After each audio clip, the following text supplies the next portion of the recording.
watching Thrifty Kaniffy. Hello everyone and welcome to Thrifty Kaniffy. Well, we're going to be looking at this Rough Ryder today. Comes in a orange style box. Get a blurb here about the Rough Ryder, but it's essentially what I call the 25-year box, even though Rough Ryder started in 1994, so they're going to be 30 years old coming up in 2024. Get the back-to-back R logo there, the China country of origin, cancer warning here, and we're looking at model number RR1948. So there's the packaging. Alright, so let's look at the knife, and we've got the Whittler here, the Swell center Whittler. It's blue smooth bone, even though it does look more green, it's actually more of a teal color.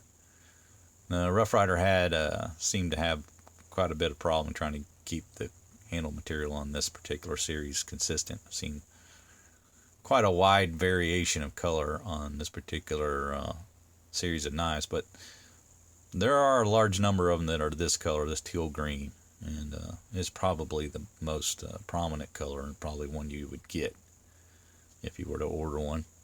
But you got the nickel silver bolsters on either end, the stripe single thread there, round shield, nickel silver pins, all that nice and smooth. Transitions are good, not feeling any high spots here, maybe just a very bit of the bottom of the shield, just a little proud, but not too bad. And you got the stacked R design inside the shield, and then the horseshoe, and it says tested sharp there. Handle material is pretty consistent on both sides. You see that that's pretty much the same color, which is good to see. And then you again got very smooth transitions on the pins to the bolsters, so happy with the build there. Handles are well done. If we look at the bottom, we've got brass liners and stainless steel springs.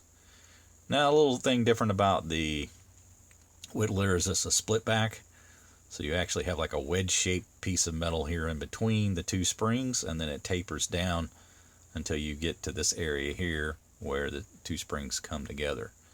Now this end is where the master blade will be, because it rides on those two springs, so it usually makes for a pretty decent pull on a Whittler, and it's no exception here. You get a nice 7.5 pull on that main clip point blade. So you've got a mirror finish on this guy, and a swedge. There's a look at the blade edge, and the tank stamp here. It's the back-to-back R design with the Rough Ryder logo below it. Again, that match strike pull, good look at that. But the blade is not a particularly large one. I call that 2 1/4 inches full length, and then 2 inches on the cutting edge. But maybe a little on the small side for a knife of this closed length, right? Because of the way it's designed. But yeah, it's still plenty enough to get some work done.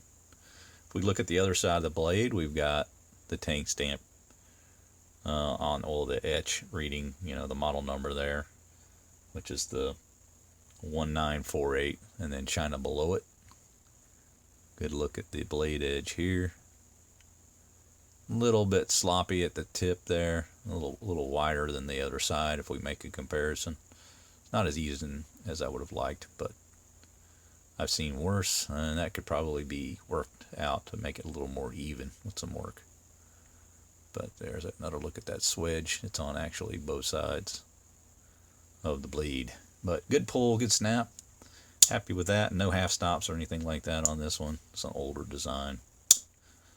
So there you have that. Now if we look at the secondary blade, actually got a pretty decent pull on that. I'd say about an 8. And it's a pretty small blade. 1 3/4 inch total length, and then maybe just slightly over 1.5.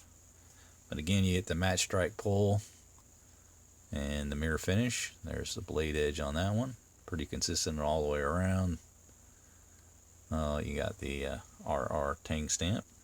So we can maneuver that blade just slightly so you can see it a little better. But yeah, just the same tank stamp as you had on the other blade. And let's look at the other side. We can look at the blade edge over here. There we go. A little thinner, I think, on that side, maybe. Yeah. Tough to tell under my lighting, but it looks like this side's a little heavier than that side. So again, a little uneven. But not too terribly bad. And let's look at our final blade, which is the pin blade over here on the back. Let's go ahead and look at the tank stamp while I've got it out there. Again, just the Rough Ryder back-to-back R. Match strike pull.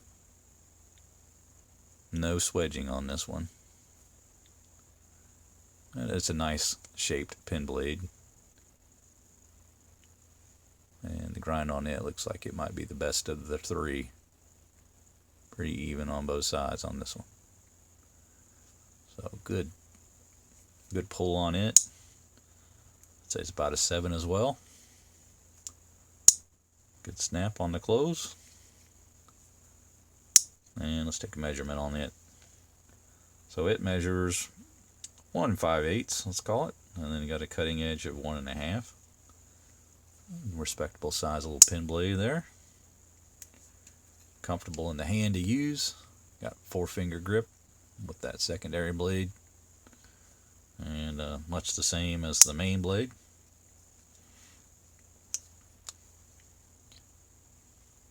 Good comfortable grip all the way around. Pretty happy with that. So pretty stout little knife. Some neat blade configuration there. You get the 3 blades. A little different from a Stockman, but still have some really useful blades. You know, two clip blades. That smaller clip blade can be used for smaller tasks, a little more detailed work.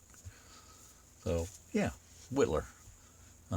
Got the Swell center, and again, this is the color you can probably expect to get. But I do like this knife quite a bit, and I like the older style with that round shield. Beautiful color. Just a really well designed knife, and I feel like for anyone that likes Whittlers, this is definitely one to look at. It's not a pattern that I have just a ton of. I do have a few, but the ones that I do have, I've really enjoyed. So hope you enjoyed the review, fellas. Make sure you like, subscribe, hit the bell to be made aware of videos when they drop. Make sure you have a fantastic day today. Have a great weekend. We'll see you next time. Take care.